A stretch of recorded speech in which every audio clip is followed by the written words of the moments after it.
Alam mo ba, may mga lugar sa Pilipinas na mas marami pa ang hayop kaysa tao? At ang mas nakakagulat, ang ilan sa mga ito ay hindi tourist attraction, kundi mga lugar na tahimik at saksi sa pag-abandona. Sa Bohol, may isang maliit na isla na tinatawag ng ilan na Cat Island. Bakit? Dahil sa dami ng mga pusang gala na doon na lang iniwan, at doon na rin namuhay at namatay.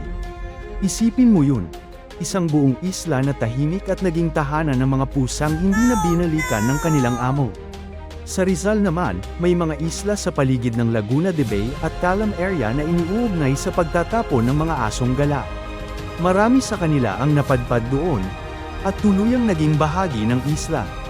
Habang para sa iba ay simpleng stray animals lang sila, pero ang ilan sa kanila ay naging alaga, may pangalan, at may tahanan.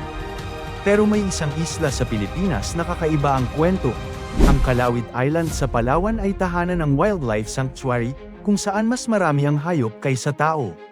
Dito, makikita ang mga giraffe, zebra, at iba pang hayop na tila hindi mo aakalain na nasa Pilipinas pala. May mga isla sa bansa natin na pinaghaharian ng hayop, pero ang tunay na tanong ay hindi kung bakit sila mas marami, kundi bakit may mga hayop na napapabayaan o naiiwan sa katahimikan. Sa tingin mo, dapat bang mas higpitan ng batas laban sa animal abandonment sa Pilipinas? Comment mo ang opinyon mo, at i-follow ang Kamangha TV para sa mas marami pang kakaiba at totoong kwento.